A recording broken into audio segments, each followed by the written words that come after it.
whose life is for more than 1 year. I invest something and I get the benefits out of that particular investment, not just within this financial year, but for several years. All these things are considered as a part of capital projects, and any kind of investment decision I am taking with respect to these capital projects are called capital budgeting decisions. Now, in every company, these decisions are really significant decisions. Not everyone can make these decisions. Why? One, because these capital projects go for many years, whatever their composition is, they go into the long-term assets category of the balance sheet. Right? They are the long-term assets of the company, and they decide the future of the company. Because the investment once made, you cannot reverse it so easily. The investment decision that you have made once, if you think that it is a mistake, it is very costly to rectify that mistake. So, which means you should take utmost care while taking the decision itself rather than repenting at a later stage. So, what people look at is the capital budgeting decision is really a significant decision to make within the company. And moreover, whatever the principles that capital budgeting is based on, which we would be looking at slightly in a short while from now, those principles, they are applied to almost various areas of finance based on the understanding that these principles which capital budgeting is using are really extraordinary, are really realistic.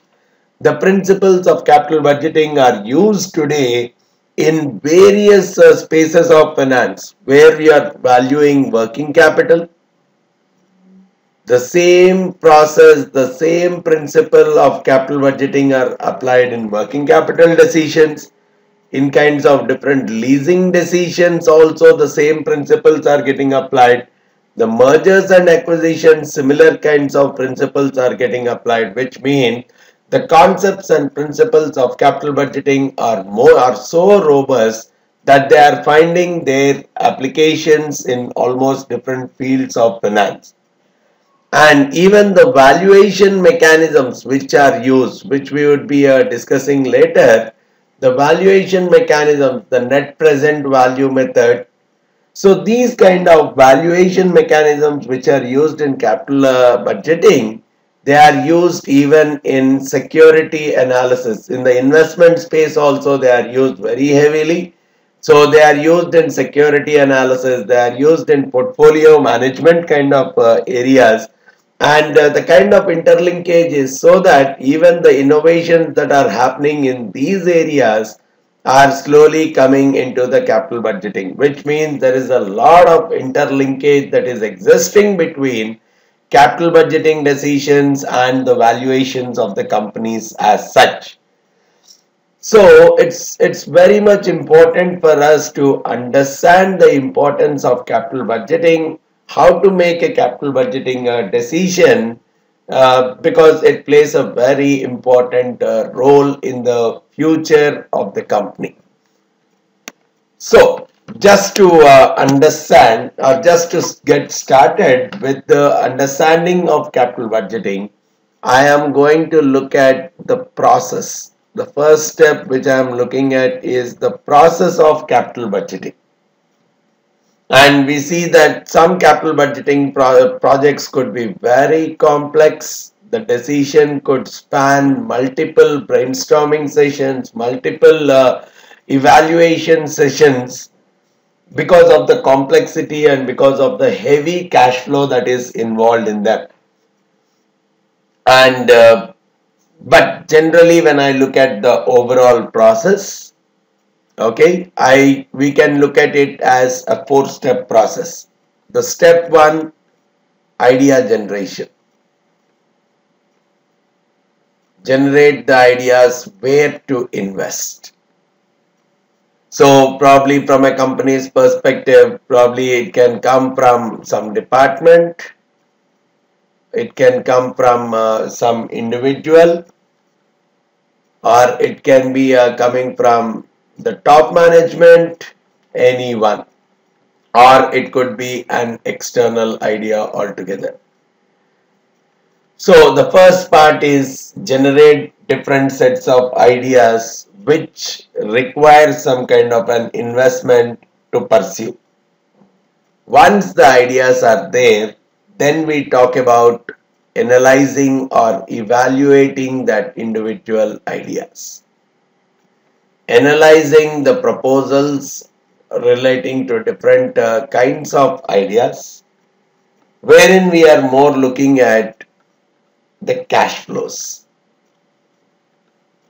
What would be the futuristic cash outflows as well as the inflows out of that particular investment? When I should invest, when can I expect the returns from it? How much can I expect from each of in each of the future years? That is what we are trying to make as a part of the analyzing proposals or forecasting the cash flows. And based on that, we evaluate the profitability of the project, evaluate the viability of the project. We will be using some mechanisms at a later point, how to evaluate the viability of the project or the profitability of the project using net present value, internal rate of return, etc. as some of the mechanisms for evaluation. Then, now this is where we will plan for the capital budget, means we will allocate the budget. Now here is where one additional step, okay, project is feasible. Now before I allocate any budget to it, I have to pool all the profitable projects, and once I have pooled all those profitable projects, I need to see the fitment, the complete fitment within the organization, because individually the project may be more and more profitable, but when I try to integrate it within my other projects, probably the project is not adding any significant value. So I should be looking at from a strategic perspective, is this project really worthy for me? See, suppose I am more into real estate projects, taking up one assignment in food processing may be a viable project in isolation, but as a part of my real estate group, it may not be a good fitment because it requires too much of new learning, new understandings. It's a completely different business for me. So for me, who am a real estate business, the food business may or may not be a good fitment at all. So though I have evaluated the project and I have found it is more and more profitable, I need to look at it with respect to the fitment. I need to look at it with respect to timing. Sometimes it's good to execute a project right away, whereas sometimes it might be a better thing to wait for an year and then try to invest in that particular project. So once we have really evaluated the successful projects, we will look at the fitment of the projects, we will look at the timing of the projects, and we will look at the prioritization, which one should get executed first, what next. So this is very much important because we have to allocate resources accordingly. We have to allocate resources accordingly. So that's a very important decision to take. And finally, it is the process of monitoring as well as post auditing. So in a post audit, whatever the decision that I have taken, I am comparing the actuals with the predicted, seeing major differences. What are the major differences that are occurring? Where are the deviations occurring? Basically, for various reasons, we will do this monitoring exercise. One, we can correct the systematic errors, especially by forecasting models. Are they overly predicting or are they underly predicting? So the systematic errors can quite comfortably be corrected, and if at all the performance is out of control, it can be identified at early stages and try to match with the predictions. So the control operations can happen quite at an earlier stage, and of course in the future I can be very careful about my investments. Okay, these areas are more and more better to invest. These areas do not return anything for me. So better pull out the investments in those areas which are not profitable and try to invest in only those areas which are going to generate some positive benefits. So this goes as a part of the typical capital budgeting process. It starts with generating ideas where to invest, then evaluate each and every idea for the profitability. And once I have pulled up all profitable projects, look at them as a part of the overall fitment, look at the timing when they needs to be executed, schedule them, prioritize them, and allocate the resources and budget for them.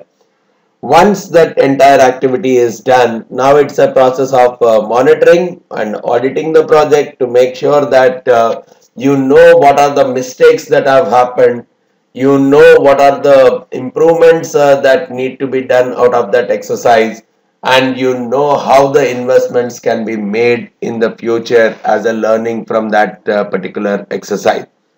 But yes, overall the planning is a very complex exercise. Whenever we talk about the plan for capital budgeting, one thing that comes out, yes, it's a complex exercise.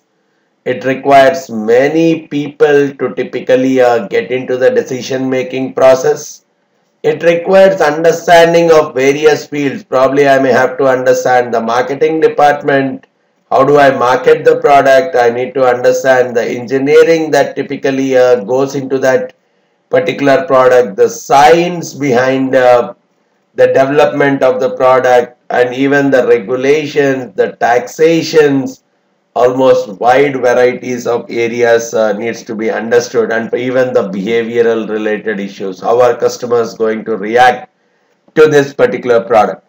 All these things need to be understood. All these expertises need to be pooled to make a capital budgeting decision. So that's the reason people at lower levels in the organizations, they get a chance to make capital budgeting decisions only up to a specific budget.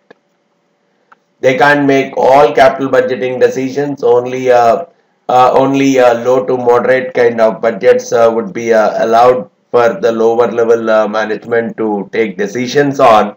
But when I look at the large and very complex assignments, typically they go to top management, and finally it is the responsibility of the board of directors of the company to make sure that whatever the capital budgeting decision the company is making, it is in the interest of the shareholders itself. Now, just to understand the classification of the capital budgeting projects, if I look at the different types of capital budgeting projects which we encounter within the organizations, one, I can look at them as replacement projects. I replace the old with the new, but even that is a kind of a capital budgeting project, because it involves one, huge capital, two, the benefits and the implications are there for more than 1 year. Then we look at expansion projects, company expanding geographically, company expanding business line wise, so there is an expansion project. We are talking of new products and services as one more type of capital project. And we can even look at some regulatory, environmental kind of